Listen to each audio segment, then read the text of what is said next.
This week's Strong Talk podcast is brought to you by Renaissance Periodization. Go to renaissanceperiodization.com, which proves that science is stronger. From their popular diet templates to training templates to ebooks, skip all the fad diets, all the misinformation out there. This is the diet I follow myself, Kalle Beck.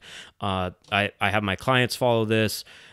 It just takes all the guesswork, and it's simple, easy to follow way. Go to renaissanceperiodization.com and follow them at RP Strength online. We're also brought to you by startingstrongman.com. Go to startingstrongman.com for all the latest news and information on the sport of strongman and for strongman training. Go to store.startingstrongman.com for from training gear, knee sleeves, wraps. We got them from Cerberus, SBD, Spud Inc. We got ebooks like The Cube Method and Built by Mike Westerling. We got everything you need to train for strongman. The truck pull simulator, training templates. Check out our training templates, proven programming for the sport of strongman at just $15 a month.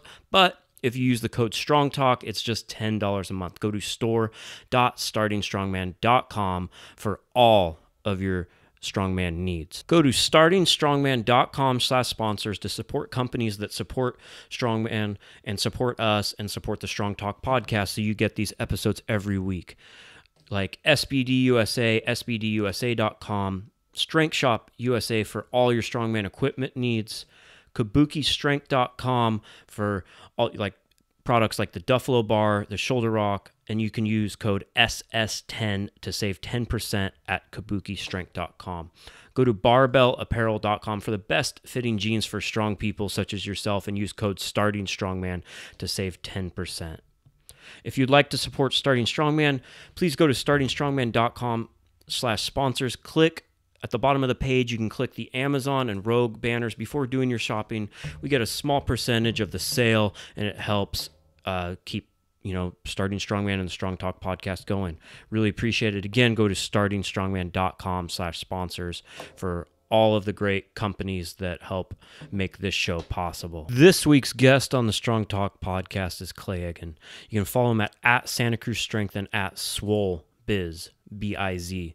Kalle is a longtime friend, known him pretty much since I got started in the sport of strongman. He's been in the sport for a long time, and right around the time I quit my job to pursue a full-time career in strongman, Kalle did as well. And we go over that, and there's a lot of banter back and forth, but he went the different route. Instead of 100% online, as he opened up a physical gym, Santa Cruz Strength, santacruzstrength.com. And over, since he's taken ownership, I've seen the pride he's put into Santa Cruz Strength, and it's an awesome gym. I try to go up there every now and then, maybe biannually. We run California's Strongest Woman there together, and and then he put out that he's going to be opening up a second location, which is going to be Aptos Village Strength. It's a little south of South Santa Cruz County, where his existing gym's in the North Santa Cruz County. And we talk about those logistics a little too inside for people that are listening all over the globe, but I drove up there to talk to Kalle in person, as a very common question, we get on Starting Strongman and myself, even though I never have, is like, hey, there's no strongman gyms in my area. I want to run a strongman gym. And since Kalle has done that and is now opening up a second location, which I'd assume means the first is successful, just thought, go through his story and, some of the do's and don'ts he's found on opening a strength/strongman gym and keeping it going, and what it takes to do that. So if you're ever in California, in the Santa Cruz area, or you want to come to visit, go, you can follow them at Santa Cruz Strength, santacruzstrength.com. The new location is Aptos Village Strength, and you can follow Kalle at SwoleBiz on Instagram, but mostly it's the at Santa Cruz Strength on Instagram is where most of the training content is posted.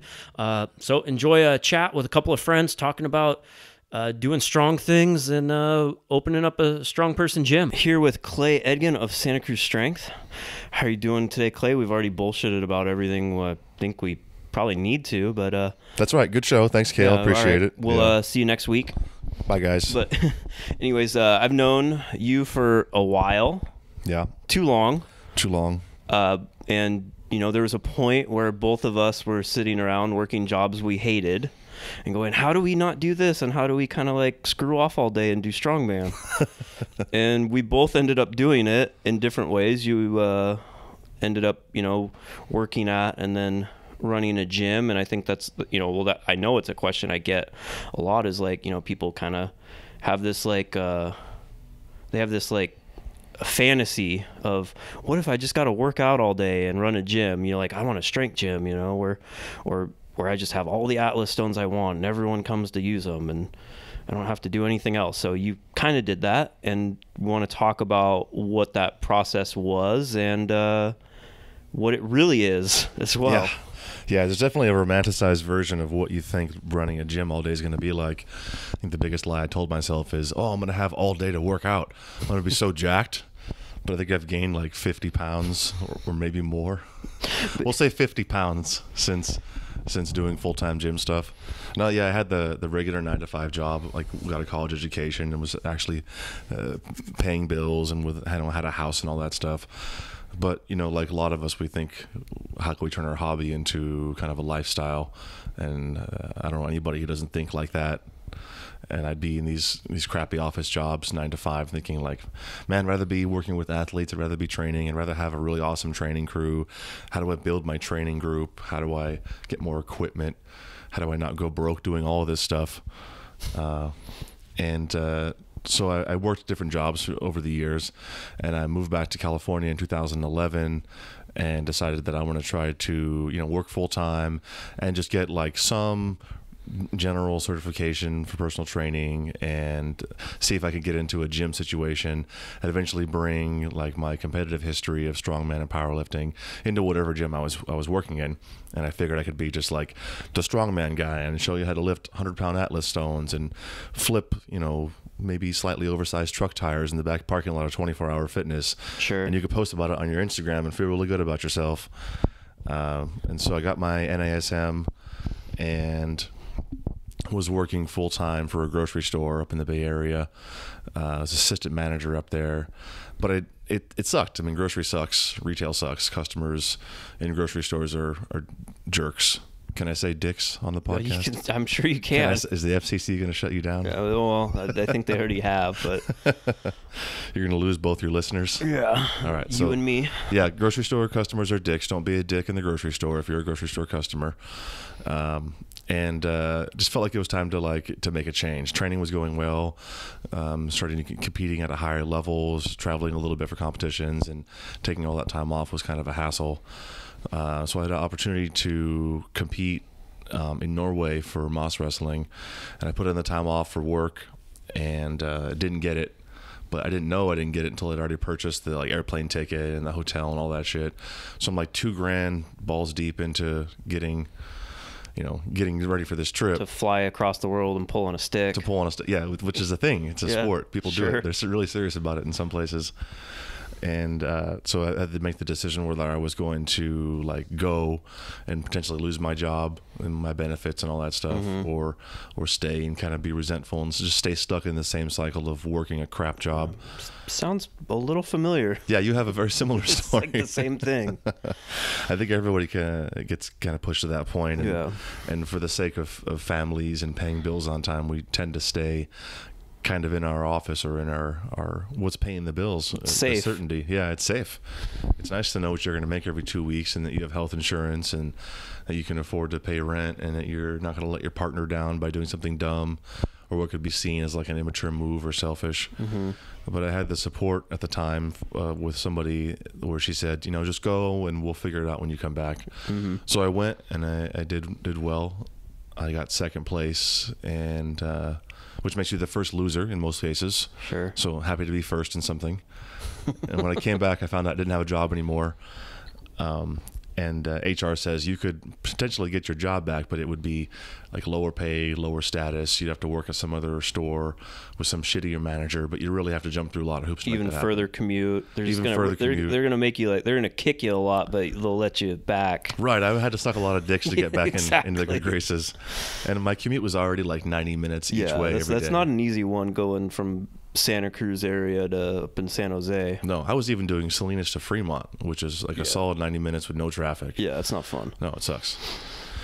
So I decided to let this be the catalyst for something to do the training more full time, and then I didn't want to be anybody else's employee anymore. And I don't think I've had a good history of being a good employee in the past anyways. Just always like, well, why do we do it this way? Why is this policy here? This policy is dumb. I'm not going to follow it. And like, who doesn't do that, right? Or who doesn't want to do that? I feel like there's different types of people where I'm the same way, where I'm not I'm good at like doing what I want, whether it's the right way or not. Like if I'm running things, I like that role. Or there's people that just like want to like be told what to do and kind of do it, which is fine. Like, I think that would almost be an easier existence in some where you can just like help a whole thing. But yeah, if you're the type of person that strives to like have their own thing and be your own boss, I think it's really hard to kind of get into that role where you're you can't silence that part of your brain or your heart or whatever it is. Every job I've ever taken, I've like, all right, I'm gonna stay under the radar. I'm gonna come to work. Like all I want is a regular ass life where I go to work and like I make a couple dollars and I go home and I live day to day and I got a family and it's really boring and it's like average. But then I get about 6 months into any job and I'm like, my boss is an idiot. I want to do his job. How do I get his job? Yeah. And then suddenly like the wheels of motion start turning, and then you'll see in the grocery stores, you could request all kinds of different training on things, and they would send you to all parts of the state for weeks at a time for stuff, and you get paid for it. But getting back to the training part of it, I was shadowing one of the coaches at a gym here in Santa Cruz, and it was an Olympic weightlifting gym.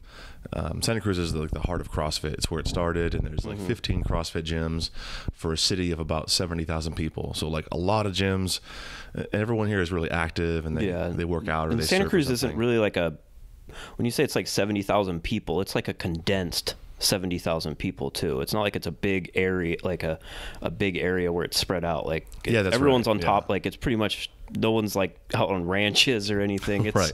It's a small city with a lot of people in it. And then there's still that many, CrossFit gyms. Yeah, I was literally born, started here. Right. Yeah. Aromas is not more than 10 minutes away from where we're sitting. Drove by it on the way here. I can look out my office window and I can see a CrossFit gym from my parking lot. I can literally throw a rock at it, and I think I have once or twice thrown rocks at the gyms in the area. So thinking about how to make this into a full-time thing, I just had to kind of go all in and say, well, okay, I don't have a job. I have this NASM certification. I've got, at the time I had around 10 years experience competing in powerlifting and strongman. I'd lived and trained with Oda Haugen, #name drop. Yeah. And, worked with some strong world's strongest man guys and learned from some smart powerlifters. So I said, okay, like I can do this. I can teach regular folks how to lift.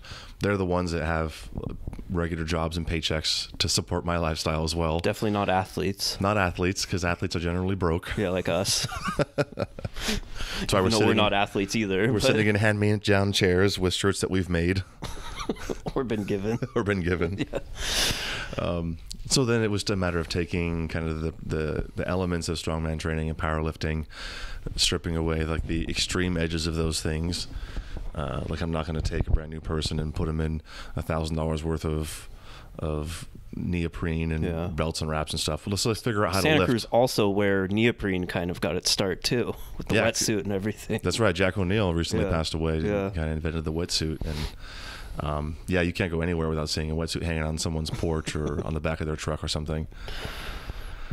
So taking those elements of strongman and powerlifting and turning them into a program that makes sense for fitness, right? For fitness, like for just general strength. Yeah, people definitely bastardize what is sport and fitness. We see it especially in CrossFit now with the games, is like where, it's a fitness regimen. And so how do you, if you want to apply like strongman or powerlifting to general people, it's like you take the good aspects of it and then you kind of, you either soften it a little bit is one way, or you just take like there's stupid parts of every sport, right? Like, oh, for sure. There's stupid parts of our sports. Oh yeah, of strongman especially. Like I look at people and people ask like, why don't you say to do that? I'm like, unless you want to compete, like there's, if you're just trying to make someone that wants to feel better, wants to feel strong, look a little better, there's a lot of aspects of it you can use and are very beneficial, but then there's other stuff. It's like, why? Right. Why am I going to have Diana, the 48-year-old accountant, like do a water cut for a couple weeks? Yeah. Like she's to fine. do a local show. That's fine. Yeah. Yeah. Also, don't do any kind of cuts for local shows. No. And if you're an amateur anything and there's no money on the line, don't like destroy your organs with whatever you're doing with water cutting or whatever else. Recreational drug use is okay. I'll say that. Yeah, but, we're in Santa Cruz. right, two doors down from me is a Grow Up. I saw it, man. I saw the little green cross when I drove up here. That's the dispensary. I'm saying 2 doors down in this little split is, but they don't like advertise it. No. They never open it. I think the guy has like a gun on him at all times. Yeah, that's kind of how that goes. Like the dark side of the marijuana industry in Santa Cruz. Man, does that, to not go too far off, but with all of those popping up, they probably want buildings like this that you're in. Does that make your rent go up because people could just grow weed instead of mussels? Growing weed, I think, is easier than growing mussels. I will say this, like trying to find like the zoning situation in Santa Cruz is tough for a gym because out of all the different zoned areas, none of them say that they're for fitness centers or gyms or anything like that, or any kind of like anything close. I think the closest zone is like a physical therapy office. So you have to get a special use permit, but almost every zone in Santa Cruz will allow grow ops. So it's way easier to open that up. Yeah, they're here. like schools, libraries, government buildings, marijuana collectives. Yeah, like it's like the how is it the same? Yeah, but then I got to file, a special use permit and get a hearing just to open up a dumb gym. Just to have a dumbbell rack and some stuff. Yeah. So, yeah, to get back a little bit more on track though, so you start just doing personal training, working at a couple gyms here or there. I remember like you're driving up to different gyms up in San Jose for a bit. So that's how you get started trying to like actually make a living in this industry, instead of having a normal job. Where then is the progression that are like, okay, to really make this work, I need my own place? I was living in San Jose when I got canned from the grocery store job. I was coming down to Santa Cruz a few days a week because I had found this gym and I liked the coaches and they let me shadow and kind of intern behind them and learn.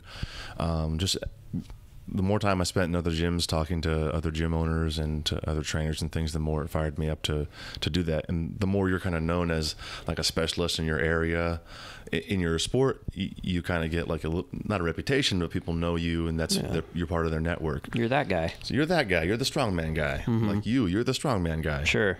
And then they meet you and they're like, "Where's the rest of him?" Yeah, it's a little easier when you're what 6'6" ish. Yeah. and you got the beard and.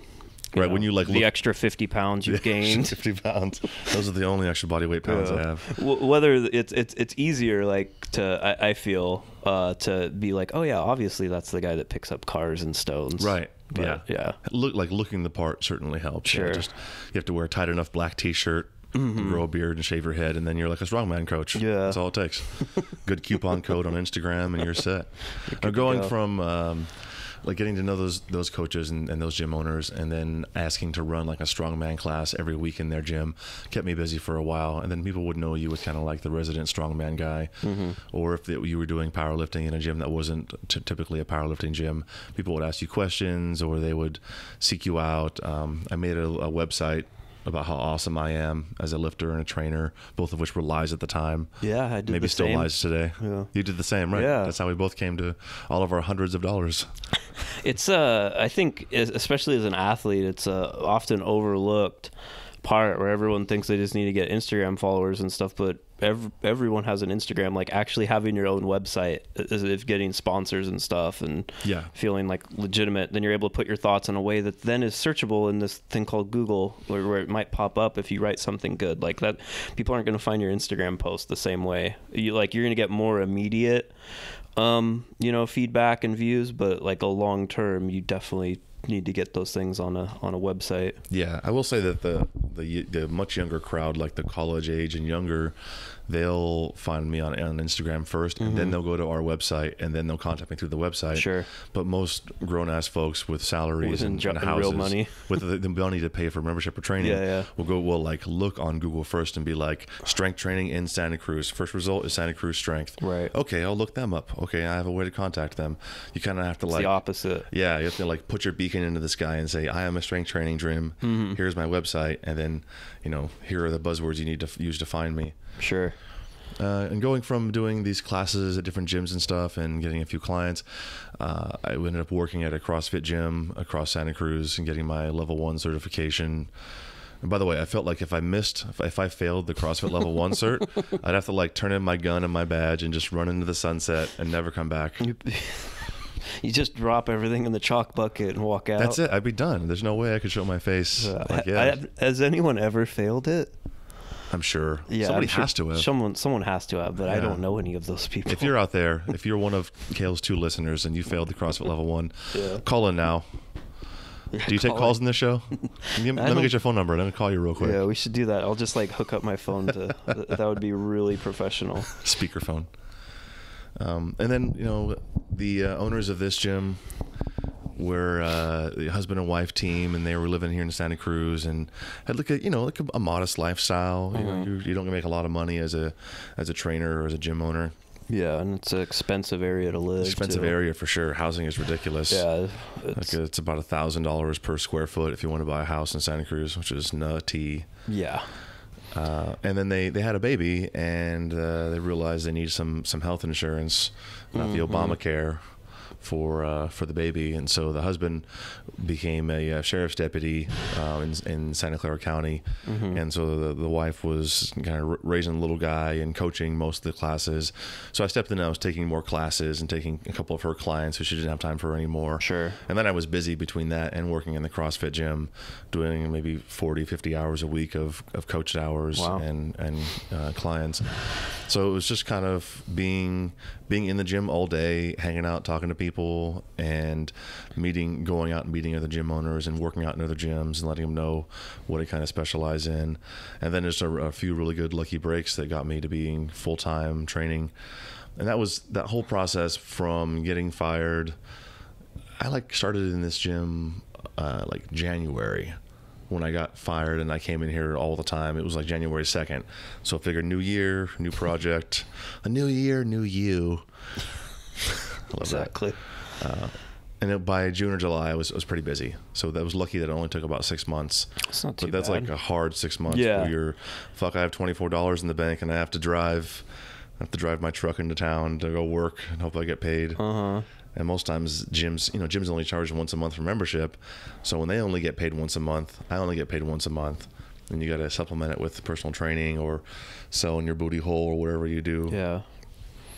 You got to do what you got to do. You got to do what you got to do. And so little guy and mom were just, little guy takes lots of time. Mom has to spend a lot of time with the baby. Previous owners of this Previous gym. owners, yeah. So and they weren't able to spend the time here they needed to. And they're at it seems like they started to get at a different point in their life. Yeah. Where it's like kind of the opposite, where you're like, right. I think your priorities kind of change and you do something a little bit more secure and safe and a little more adult. Yeah, a little bit more adult. So how I take it is there's opportunity where, did you bring it up on purchasing the gym or I said it's a delicate conversation because you got to tell the owner, you tell your boss like, hey, I've noticed things suck around here lately. Like things are in disrepair, shit's breaking, members are leaving. No one cares. I'd like to make you an offer on this shithole. Right. Yeah. And I said, but I think I worded it in such a way of saying, a little bit better. If you ever decide you'd like to kind of move on from this place, I'd like to have the first chance to make you an offer on it. And then they said, okay, thank you for that wonderfully worded offer. A few months later, they came back and said, how much you got? You just have to, sometimes people are like, wow, there's a way out, I guess. Yeah, right, I think that was like the golden handshake. Yeah. And I think I put the bug in their ear. And a few months later, they said, well, make us an offer. They came back with a counter offer. And they were willing to do like owner financing. Basically, I would pay a few % interest on my reputation and my goodwill of paying them every month. Didn't have to get a loan from a bank or anything. So you got very lucky in that regard. Yeah, I ended up buying the gym for about what the cost of a new SUV is. Sure, they're pretty expensive now. Well, okay, so at the time, Yeah. I'll say between like, are we talking a Kia? Or we're talking like a midline Yukon? Chevy, Yeah, okay. a Chevy. Yeah, I get you. So not super expensive, not like Right. I'm buying out a tech company, but also not like, I mean, I have some friends who are opening up a jiu-jitsu gym in Watsonville, and their whole nut is like $6,000. Yeah, they're like, I have a more. mat. Here's some hooks to hang our gis. Yeah. The rent is like $1,000 a month or something. Sure. Mine's not. Mine's closer to $5,000 a month. Yeah, So I gotta have. Yeah, you're right near downtown. I mean, there's like a Costco across the street. Yeah. Yeah. Highway's pretty close. Yeah. So when you ever look at like your power gym or your strongman gym, and you're like, what the hell? It's a warehouse. They got stones and tires, and it's $100 a month. That's why. Dirty. Yeah. It's dirty, right? Yeah. It's because I can't afford to pay a cleaner. Well, I can now. Sure. At the And time, yeah. At the time, I was staying here Sundays and vacuuming and mopping myself. So looking back at it, do you think, obviously, like I remember, Santa Cruz Strength it seemed like it had a cool vibe. It was like, okay, this is a strength gym. And now it's worse. It's a good name. Yeah, like, right. it's like, so what are your thoughts, and you with the owner financing and stuff that obviously helped the decision, it's kind of already a thing. Do you think that if you do it again, you'd do it the same way? Like if you had the money and that was all decided, or just start your whole new thing and like not, acquiring clients, equipment? I think if I had the opportunity, I would have purchased an existing gym again, because it had a reputation as being kind of the only strength gym in the area.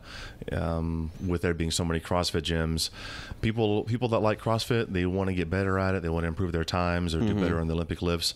They would seek out a coach to help them with the lifts, and so they would come here. And already had a weightlifting reputation. Yeah, we've had virtually every owner and every CrossFit trainer working out here at some point as members. Sure. Not that to say like we made them into what they are, but they were already kind of working, and they decided they wanted to become a little more specialized, Gotcha. both for their own expertise and to coach it better. And so having the reputation of being kind of a strength gym, mostly Olympic lifting, got me in a good position. But then doing more like events with strongman and powerlifting. Seminars, you've hosted a lot. Yeah, we've had Chad Wesley Smith, we had Dmitry Klokov. This weekend we have Kimberly Walford, Jennifer Thompson, and Bon Koloff for the Iron Sisters.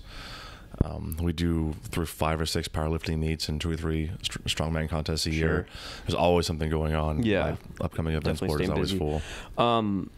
Yeah, so you going back to like you get the gym, you're like, okay, we worked out a deal. Now you got to cover your bills somehow. What was the first thing that you like was unforeseen? You're like, whoa, this is actually like what is gonna make or break this. Like, you get what I'm saying? Like, Yeah, you know what I hadn't you considered? don't really know going in, like how the money comes in, the money goes out, like what all the operating costs. What ends up being like that key point that I think people probably overlook. It was all the peripheral stuff, like the PG&E bill, the electrical bill, the internet bill for Wi-Fi, so I could play music in the gym. Had to buy a device to play music in the gym, like an iPad. Things break all the time in gyms. And when I bought the gym, I had seen the financials. I had seen how much money it takes in versus how much it puts out. So I knew kind of what that cushion might be. Sure. But then there's all those things like trash service. Little intangibles. Trash bags. Yeah. It all adds up. And then I didn't factor in Toilet paper. Yeah, shit tickets are expensive, man. I'd say we go through like a 9-pack of Costco brand Kirkland and Signature every week. Yeah. Or faster. It is a strength training gym. It's a strength gym. People a lot of protein. Yeah. It's disgusting. Yeah, it really I never factored in my personal expenses into like what the gym was making. I didn't make that connection that like, oh, what the gym makes, I make. So if there was like an $800 buffer of profit potentially in the gym, that was mine that I had to like do something with, and I can't pay rent $800 a month anywhere, and not even for a room. No. So I ended up living here in the gym for like the first 10 months that I bought it. It's not illegal if you don't get caught. I have a little office next to my office we're sitting in. It's about 200 square feet, and I had just like a full-size bed and a love seat and a TV and a full-size fridge.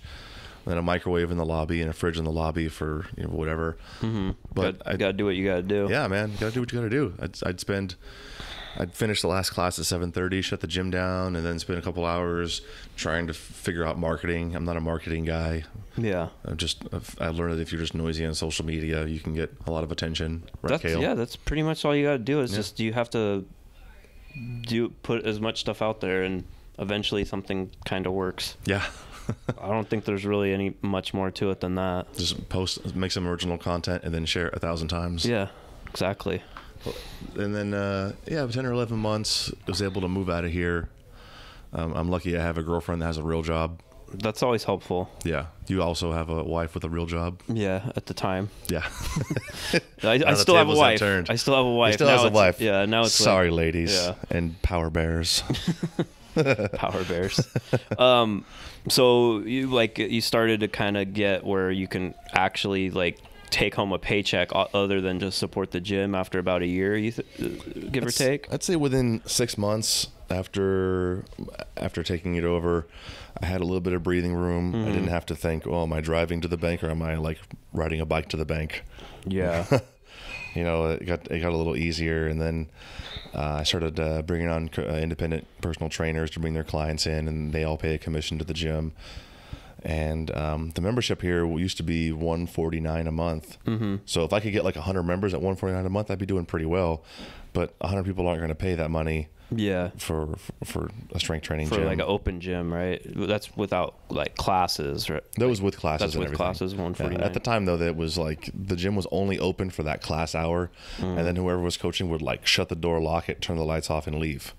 So you'd have a coach showing up at 8:50 for a 9 a.m. class, and then closing it at 10 past 10, and then leaving. So that you had to like be done with your workout that you were led through. So I decided to just make it all open gym. Throughout between those class times, opening up at 6 a.m. instead of 9 a.m., doing a couple more classes during the day, but leaving it open. That way I could come and go as I wanted to, and not have to worry about being there to unlock the door or like locking my keys in the gym, which I've done before. You see some crazy things though, when as soon as you lock your keys in your truck or your keys in your business or in your house, you're like, oh man, there's a bunch of sketchy dudes driving around suddenly looking at me. Yeah, it's an interesting area over here for sure. The residents of Hobby West Park are interesting for sure. Yeah. So you go like getting, opening up the hours, making it so it's more exclusive, a little lower of a price point so you could attract more overall people, even though, the overhead in, Santa Cruz area is high, you still want more people than less. Yeah. And people weren't coming in at $150 a month. So last June or the June before, I think it was the first June that I had the gym, decided to try out like a summer special of $89 per month. I'm like, all right, $90 a month. Even college kids on mom and dad's dime can afford that. Sure. Grown-ups can afford that. I was looking at other gyms like Untamed or Juggernaut that have like open gym hours and power stuff happening. Let's like get in line with those prices a little more. And we went to 89. I had a big boost in membership. I had like 6 or 8 new members net every month. And we were growing really fast. And then I was like, okay, I think I hit a sweet spot here with the price point. Yeah. Let's make sure that the services are even better than they were when it was more expensive. You're able to put a little more money into the gym. Yeah. I bought a monolift and a combo rack and, put some paint on the walls and bought some new barbells and stuff. Yeah. And this is only in like the last year. Yeah. So really. So it happened fast. Yeah. Yeah. And so I still don't have, I don't take home a lot of money every month. I have just when I need to pay child support on time, pay cell phone on time, and put some gas in the truck, and then everything else goes back into the gym. But now I'm kind of like out of things to buy. So for like the space I have. Yeah. I mean, I have the spot. How like I think you said it's about 2,500 square feet or so. The whole building's 3,600. Yeah, but there's like office and so 2,800 square feet. Actual like barbells and racks, like 7 platforms and a couple power racks, and then we get to use all the outside space all day in the parking lot. And then getting to the point where membership was kind of not getting full, but it gets pretty busy here on the weeknight evenings after everybody gets off work. And I started losing members who were living in like Capitola or Aptos or Watsonville, who were saying like we can't stomach the drive through all that traffic. Yeah, and for people all around the country, Santa Cruz, it's like a little beach town that, where, Silicon Valley and all the tech is above it. So it's gotten busy, and there's a lot of people that live here that commute there. Right. And it's one, like, it's great here. So it's overpopulated for the infrastructure. So the traffic up and down the one is hell. So what, Capitola is how far away? Like 8 miles away? Oh, it's probably 4 miles away, and it can take you 50 minutes to get there. Yeah, like during normal like times when people are getting off work, going to the gym. So you definitely don't want to do it. Like even, I think, it's about a little under an hour to get here from my house. But like once I get past that, like, right when you get on the one, and you're kind of like getting into what I consider like all of Santa Cruz, which is like all the surrounding towns of it, Aptos, like Capitola, Freedom and stuff. Yeah, that's like Santa Cruz to me. Right. Like if you're gonna point it out, anyone else listening, that's Santa Cruz. Right. They don't live here, but yeah, that it's a big difference though. It's not convenient to drive from the south part of what you'd consider like this greater Santa Cruz area to here, which is like all the way on the north part. Yeah, it's true. And then, as you mentioned before, the Silicon Valley population is huge. San Jose is only about 15 miles away, but it can be an hour drive or longer on a two lanes each direction over the Highway 17, little mountain range there.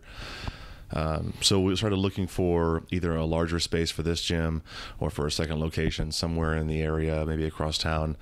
And I found a great space not far from here. Around the same square footage. Used to be a wood mill shop, so it has like this really cool.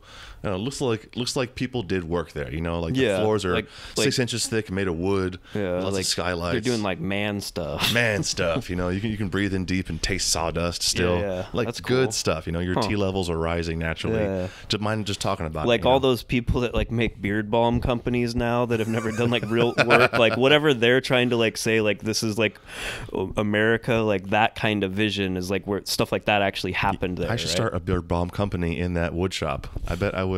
I would just like open bottles and let the sawdust go into the bottles and then package it up and sell it to people in Portland. Yeah, it's just like that whole vibe that those kind of like I watched a whole like Netflix documentary on like people that are trying to like make things in America, and it was just a bunch of people like that talking the whole time, like, yeah, and I made this, and I was like, I don't know why I'm still watching this, but I don't know.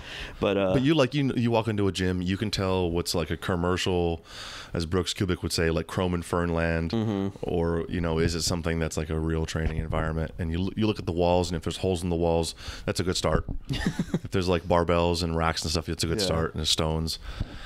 So this other spot I found, the wood shop, was not zoned for a gym, and so I went to the city, and they said, yeah, you got to pay a $2,400 like special use hearing fee to get an audience with the city commission, just to see if they'll accept it, right? Just for like the permission to ask. And then I had to hire an architect and prepare plans and building inspections and all that stuff. They weren't sure if the wooden floor is going to hold weights being dropped. Then if it was approved, I would have to pay something like a $10,000 to $15,000 traffic impact fee for my members driving.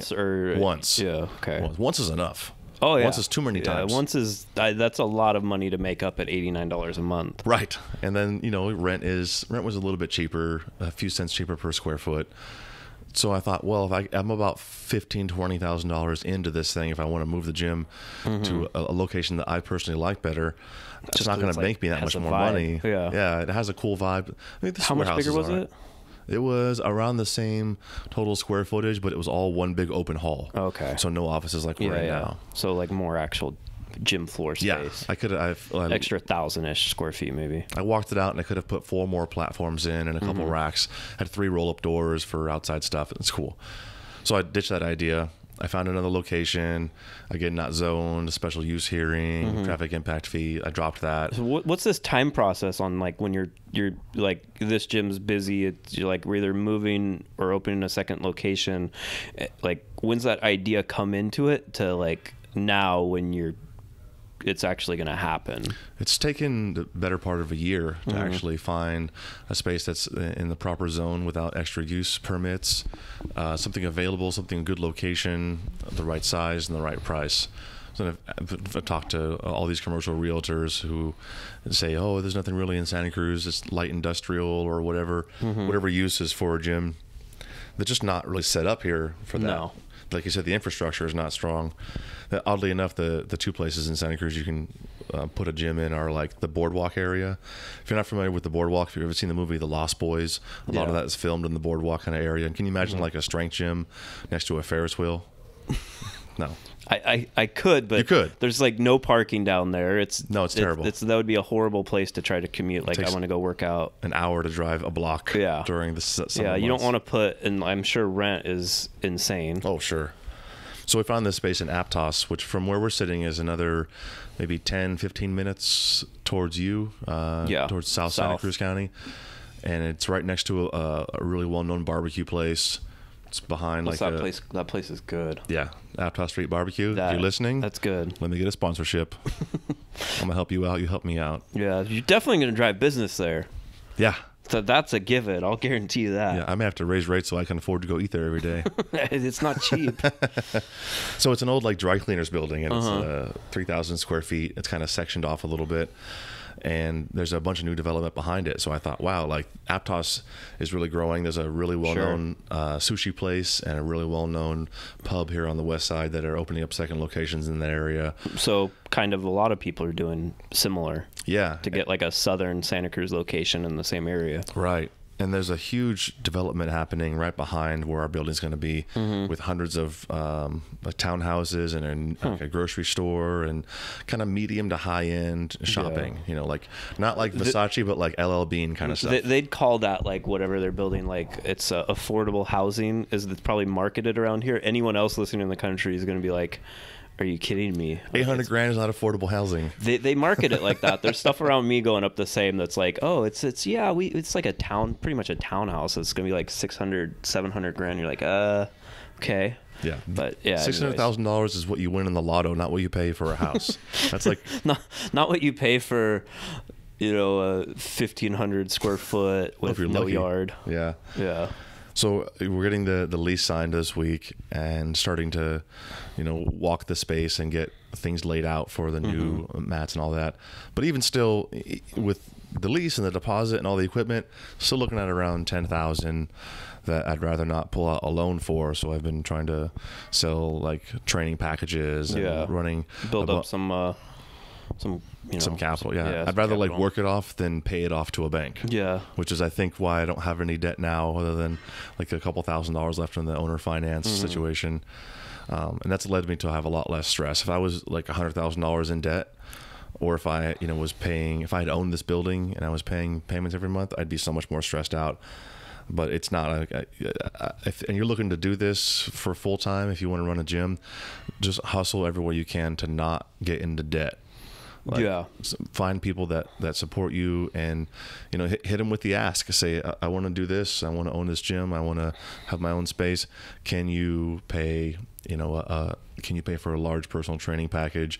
Can you prepay membership for 6 months or a year? I'll give you 3 months extra, just kind of sweeten the pot. People will pay if they believe in you and they like you. People will pay their hard-earned money to support their hobbies, and you're their hobby. Well, and they're getting something eventually too. So. They're getting something eventually too. Yeah, I think about when we get into this. They for are so buying long, a service. Like you're not asking those people for a loan. Oh no, it's not a loan, and I'm working my ass off for these things. I'm busy quite a bit, which is great. But when you're kind of working that 9 to 5 and you have your hobbies that include lifting, how much do you spend on your gym and your memberships to different things and your contests? It can be several $100s a month. Easily to be really shitty at strongman. Yeah, to be mediocre in a very niche sport, you can buy $250 belts. Now, don't let us dissuade you from continuing in strongman. Go to startingstrongman.com for the new site. store.startingstrongman.com. You can buy all those things there. But definitely. Yeah, it's expensive. So, but if it's worth it to you, it's an investment, and that's kind of what you're getting at. Yeah. Like these people, it's what they care about doing, and they want a spot to do it, so they want to support it, so you can make it happen. So they can keep doing it. Yeah. So you have to create an environment where they want to be there more often. It's probably. I say all the time, I think it's the most important aspect if you want to get better in the sport is to find the right kind of place to do it. Yeah. And from a gym owner's perspective, You know, I'm big on like motivational speakers, and Zig Ziglar once said that you can't motivate people, but you can create an environment in which motivation exists. Sure. I think about that a lot. I said, like, is this an environment where motivation exists? Do people want to come here and get fired up? And I look at how long it takes members to do their workouts. Like, they're here for like, you know, most folks come in for an hour, do their workout and leave, whatever's on the board. But some are here for like 5 hours. Yeah. Like, I swear, like, I was here like maybe months ago, and I think the same people just haven't left. It's true. Certain ones. Some of them they started working here. Sure. So I just can't get rid of them. But now that I have a fridge with like meal prepped meals and nice. the CrossFit Kool-Aid, Fit Aid in the lobby, you know, if I had a shower, people wouldn't leave, or laundromat, people wouldn't leave. I mean, you have a medical dispensary 2 doors down. It's like a Chipotle right there. It's Chipotle. Yeah, you can walk to it. But why would you walk anyway? Yeah. I mean, because it's faster this time of the day. Yeah. But yeah, I think that's an important note. Like, if they just wanted somewhere to go, do some squats, get out, there's going to be better options. Like, as a small, you know, as like a strength gym or like a small business owner, you're never going to be able to compete with like, you know, an In Shape or you know, Golds or whatever on that level. Like, they're, you know, a huge corporation with who knows how much money. Like, you're not going to offer a lower price point and have more stuff. So it has to be, I feel, for any gym to be successful, it has to be like a community and a vibe based.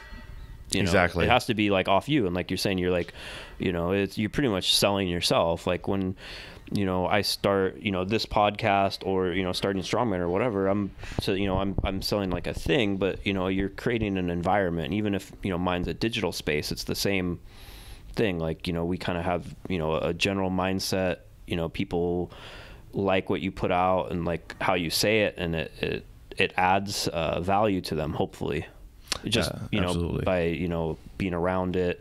And you know, because you get caught up, like when you're at a corporate job, like you're saying, and like everyone comes in and the customers are rude, and your boss is just, all they're trying to do is pawn more work off on you so they don't have to do their own job, and you do it and you go, why don't I have this job? Like, you don't want that environment. Like, you know, so guess you want, what? Now I have that job. yeah, exactly.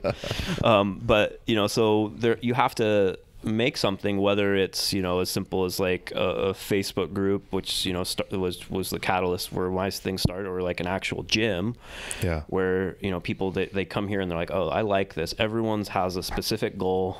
We all support each other, and it's an environment. It's a community. I tell everybody that comes in, the first thing is that the culture of the gym is the most important to me. And if they don't, you know, it's not that I want people that all drink the same Kool-Aid, but if like, I'll give you an example. I've had a guy recently come in. He was wearing his workout gloves when he came in, which is fine. Wear gloves. I don't give a shit. No. But he was walking in, and we were talking about the membership rates and kind of the equipment we have and all that stuff and the services. And we're watching one young lady do her deadlifts, and she's doing some like sumo stance RDLs. And afterwards, he's like, "What's up with that girl? Is she single?" I'm like, "Oh, well, I'm not sure if she's single, because we didn't really talk about that stuff very much. But, you know, I just remembered we have a waiting list of 18 months to get into membership here." Yeah, you could just tell it's the wrong vibe. He's the wrong guy. He's going to he's going to creep out the girls. You know, right now we're almost 2/3 female in our strength gym, which is pretty cool. Yeah. Which, you know, also keeps the egos in check, because a lot of our girls are stronger than guys in commercial gyms. Definitely. You know, Amina Rezegi pulls 474 and trains here, world record holder. Jen Wills just did her first 400-pound deadlift, and she's 53 years old in the 181s. That's pretty good. You walk into like the whatever In Shape Fitness, and some lady's pulling 400 pounds. Yeah, or some dude even is pulling 400 pounds. You look at him, and you're gonna, like, you know, if you're traveling, like, oh yeah, that guy works out.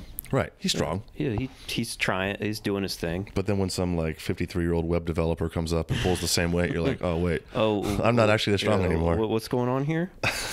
So yeah, definitely environment. I feel it's going to be what makes any gym successful. Like on a smaller, you know, small business gym, it's going to be successful. So the first client I had for personal training, he's an insurance guy, and he said, people can buy insurance anywhere. Insurance is everywhere. It's all the same insurance. It doesn't matter. You can go online and do it, never talk to a person. but he says he stays in business because people like him. You have to like form a relationship with people. When you meet with a personal trainer, they all have, at a commercial gym, they all have more or less the same education and the same experience, and there's not much difference. It's just who you kind of vibe with. And so is this what he told me is this a person who I want to spend $80 an hour with? Right. And or just even spend an hour with them, regardless of, right. Like, you have to really then like someone if you're giving them $80 for that hour. Yeah. And they're making you do stuff and they're not doing shit. I'm like, hey, Kale, it's time for another set of front squats. Yeah. Get off the ground. Yeah. We'll see. I better actually, like, regardless of results, it has to be something I look forward to Now keep cut doing me a check, wimp. Yeah. Yeah, the kind of thing. No, totally. So just, and the pressure to be kind of on and to stay engaged while coaching. I get here at 6 a.m. and I leave at 7:30 p.m. most days. I take some breaks, I take naps, and I work out. But at the end of the day, like, my brain's a little fuzzy. Oh, yeah. And that's when most of the members are in, so I got to be extra sharp. I've done the 5 p.m. coffee run more times than I can count, just to kind of get that juice going. Sure. And when the music's loud and people are banging weights and people are laughing, and you kind of like close your eyes and you think to yourself, I made this happen. I opened the doors and I said, come work out. You'll have a good time. And everyone's having a good time. That's a great feeling.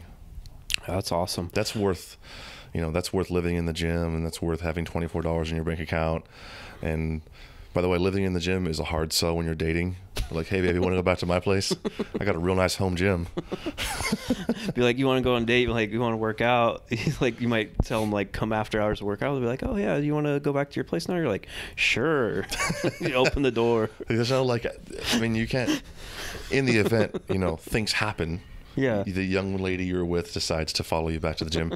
Then you have to decide, like, am I going to try to finish the business with this young lady in my gym office location when there isn't like a follow-up there's no follow-up shower we could have to be like, if you want to clean that up, you got to go. Yeah. No wonder the city of Santa Cruz is trying to get you to pay like $15,000 to open up. They know what they're like.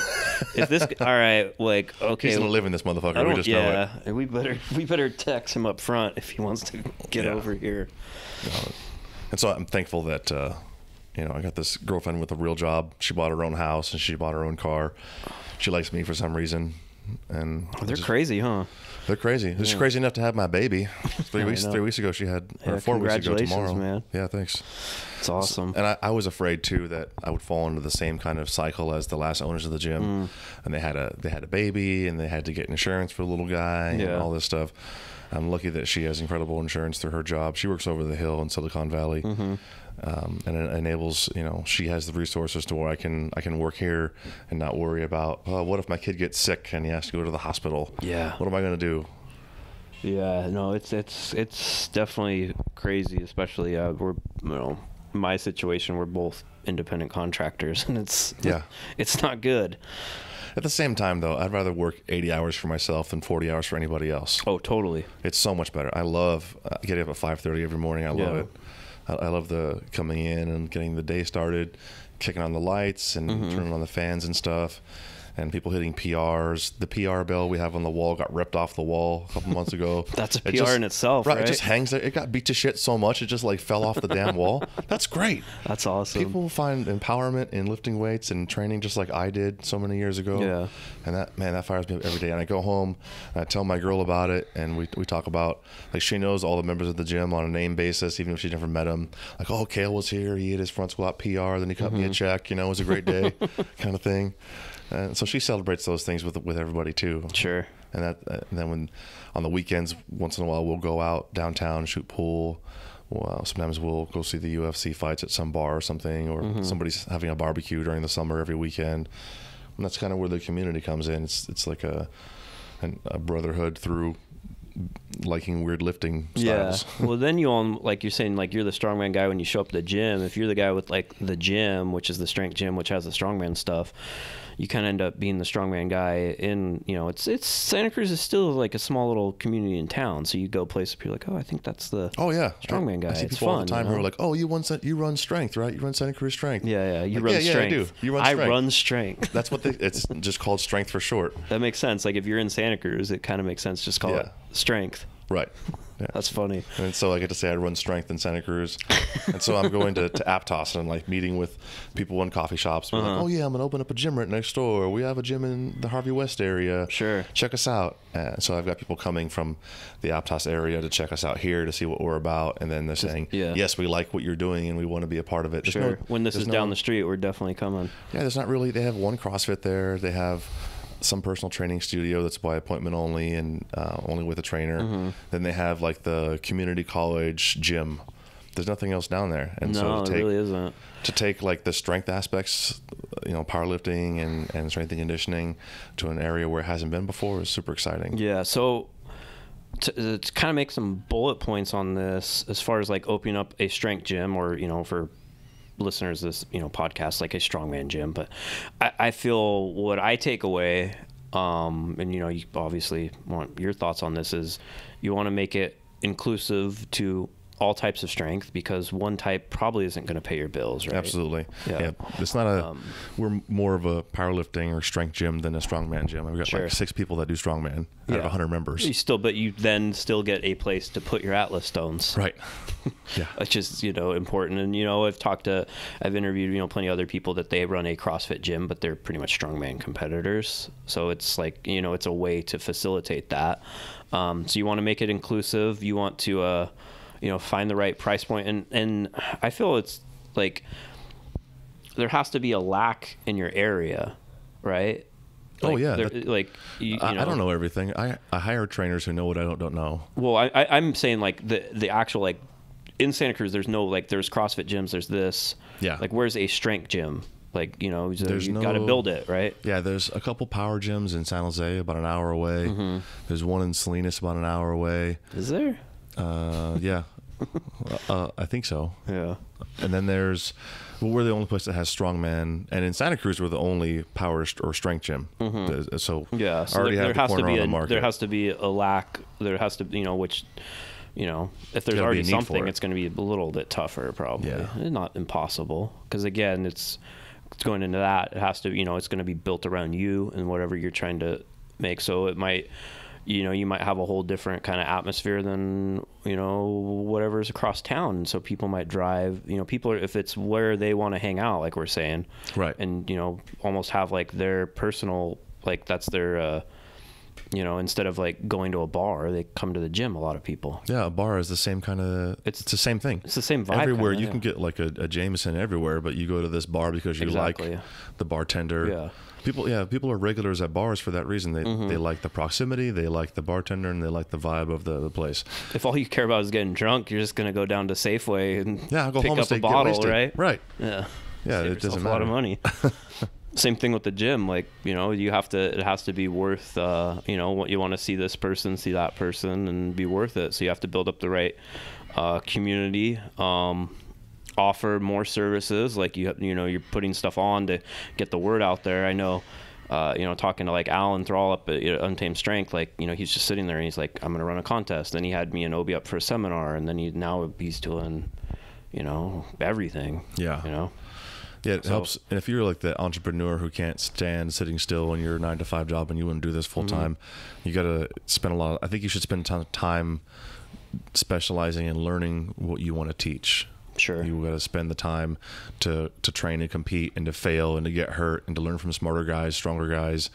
And go to the seminars at those. To go to the seminars. Yeah, don't be cheap. Go to the seminars. Don't be cheap. Buy programming, startingstrongman.com, SantaCruzStrength.com. Yeah, all those places.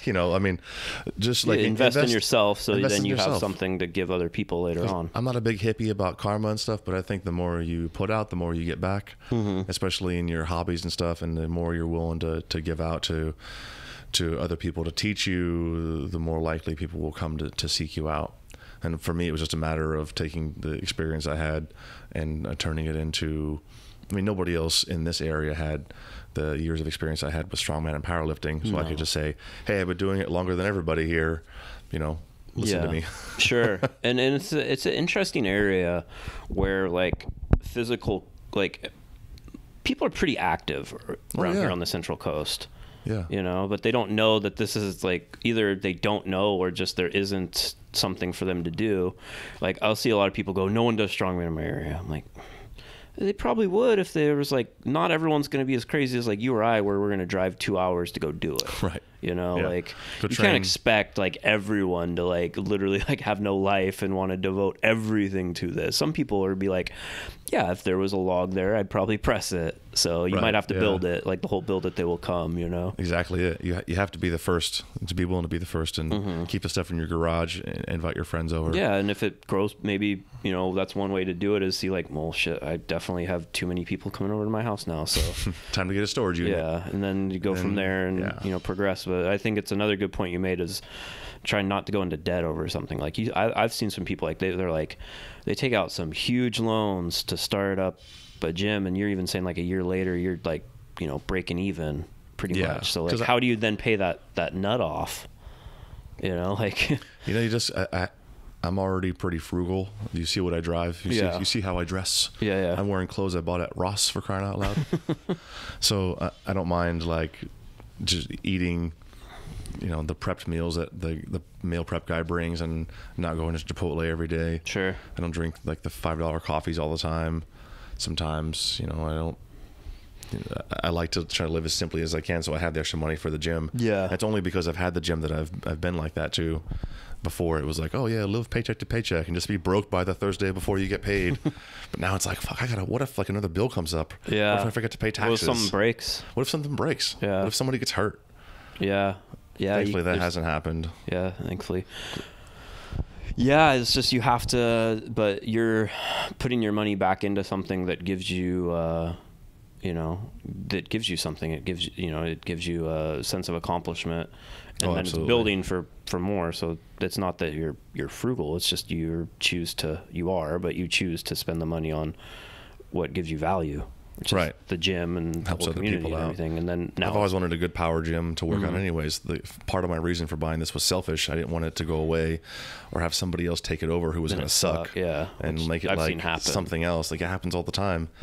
And small businesses, man, support your local gym. But you know, I didn't want to see it go anywhere else, and I thought I could turn it into something. It could be better. We could do more.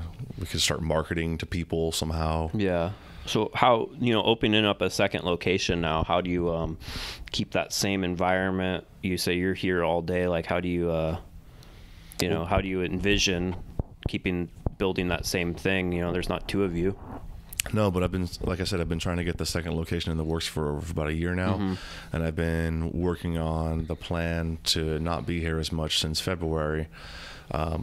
Once the fear of the gym failing because of a new baby hit me, Yeah. I was like, whoa, I got to like figure out how I can get the manpower here to keep the gym running and do it with people that I trust. So I have 6 or 7 independent personal trainers who work here with their clients. And part of what I do is I keep their monthly rent really low compared to other gyms. Like, for example, if you are a trainer and you pay, or you work out with your client here, it's like $20 per client hour. That's the commission they pay the gym, up to $400 a month. That's the cap. You hit $400 a month, that's like 20 sessions in a month. You don't have to pay anything else for the month. Okay. So every other gym in the city either has like no cap and you just pay $20 for all your sessions, or the cap's like $2,000. So I'm like way under that. Yeah, that's a huge So that's difference. like a sweet deal for these guys. And all I ask is that they coach 2 hours a week. Sure. So, and they pick the hours. They can pick the hours, and that frees me up to be other places. Like today, I was off at 7 a.m. and I'm hanging out with you, and I got to work out, and then I'm going home for the day to shake my new baby. To shake him. Shake the baby real good, right in his little neck and his soft spot. You got to, man. It's an important time. Yeah. And so, the idea was I can get people here in place and have that kind of running like a well-oiled machine by the time the second location came and by the time the baby came. So I could have that easy foot out the door to go to another space or to go home and take care of the little guy. Sure. And so I'm anticipating it not being a huge transition, but I will need to find 2 or 3 more trainers at the Aptos location. And I want to train them here on what the vibe's supposed to feel like. We'll have the same like paint on the walls and the same logo and the same Color scheme. Yeah, it'll have the same feel, but it's got to have the same feel with the people. That's more important. For sure, yeah. So a number of those folks from here are going to the new spot because they live on that side of town. So I think that'll be good to kind of plant the seeds of what it's supposed to feel like and what it's supposed to be like. You have existing members that are, they might I imagine at first be more stuff at, the original location, more equipment. Yeah, probably some newer stuff. Yeah, at first. So they might be, come up here still once a week or something, but yeah, I get a lot of folks on the weekends who come from that side of town because they just don't want to fight the traffic otherwise. So it's dependent on, and I've let everyone know too when the second location announcement happened that you're kind of ambassadors for what it's supposed to be like here over there. So treat everyone nice. We don't have any douchebags here besides me and you. That's it. Yeah, that's about it. And we're by ourselves in an office, so everyone else out there is really happy right now. That's right.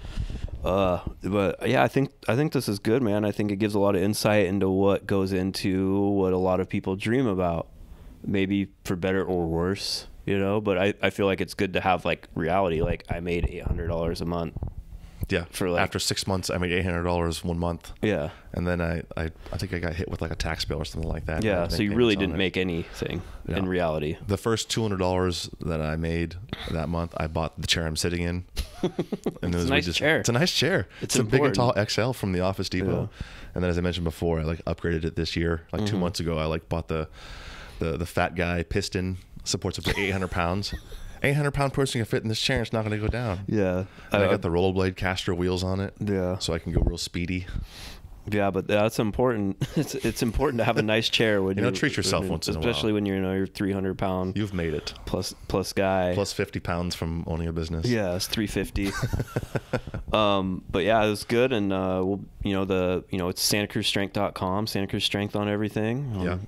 At Santa Cruz Strength, and you got a website up for the Aptos location, or is it? Yeah, it's going to be aptosstrength.com, on Instagram at avstrength, and check us out, man. Yeah, move to the area so you can come work out with us. Yeah, and I might pop in like once every 6 months. You do every 6 months. I see you. Like maybe quarterly. Well, we host contests here twice a year, and I see you then because you're the state rep. Sure. And then there's other times where I like bump into you. Yeah, I come in like for some reason. I go to your house a lot, but you're always sleeping. I'm always sleeping. At night. And I look at you when you're sleeping. You have a hairnet on, surrounded by dogs. Yeah, that sounds about right. It sounds like you've been there. But yeah, I was gone. We're gonna go do work out a little bit, do some pulls, do some stuff, trying to do this official strongman games thing for myself. Any other parting thoughts on opening up a gym that you want to share with people? I think if you find the right opportunity, jump on it. Yeah. And don't be afraid. Don't be afraid to be broke. Don't be afraid to fail, because you're going to. I haven't yet. I've been broke. Yeah. I've been broke for a little while. Not anymore. But don't be afraid to fail. And it's okay to go all in. Sometimes you suck at what you do. Maybe you go all in and you open the gym, and then you realize, wait, I fucking suck at this. Or maybe you don't even like it. Maybe you don't like it. Yeah. There was a time when I love what I did in the beginning, and then it got to be so much. I was like, I don't even like running the gym anymore. Mm-hmm. And then I started making the steps to have other people take some of those classes and to do what I wanted to do. Do the stuff you don't like to do. If you have a strong sense of wanting to do whatever you want to do, go with it and find a way to make money at it. Yeah, I agree. Yeah, it's better to. If that's your type of mindset and you're that type of person that needs to pursue what you enjoy, then that's where you get the true value. I feel it's beyond how much money you make. I feel like we've changed some lives today, Kale. Yeah. Some kid out there who's 15 years old is going to be like, I'm quitting high school. Yeah. I got a barn on my parents' property, and I'm going to put a squat rack in it, and that's all I'm going to do the rest of my life. The rest of my life, I'm going to have big legs and no education. I know plenty of that. I think that's all our listeners. But yeah, you've been listening to the Strong Talk podcast. Subscribe on iTunes. Check us out. At Starting Strongman. I'm at Let Kale Lift. Thanks for listening. Talking to Clay Edgin of Santa Cruz Strength, and we'll be, if anyone's in the area, when's the opening? Don't come here. We don't want you. Yeah. No. October 1st is the grand opening of Aptos. So I guess now I have to put this out before then. So I'll make sure to do that. Maybe you'll say my name correctly by then. It's Edgin. Edgin. We've known each other 10 years. I just call you Clay. I don't like you enough. Sorry, Edgin. I do that to everyone. Like, for some reason, once I get a microphone, I start saying their name wrong because I'm like trying too hard to like actually say it. Like it kind of changes the dynamic a little bit of how you talk to someone. Like suddenly everyone's going to hear me say the wrong word. Like even though you joke about like 2 listeners, like I'll look at someone, I'm like 5,000 people listen to that and it's been up for like 3 days. Like why? But I do appreciate you listening. I'm gonna go work out now. We decided to talk before we work out because the whole time we work out we'd probably just talk and then this would be really boring. That's how I found it. So gonna go hit some farmers walk, try to qualify for official strongman games, get those qualifiers up there, and we'll talk to you next week.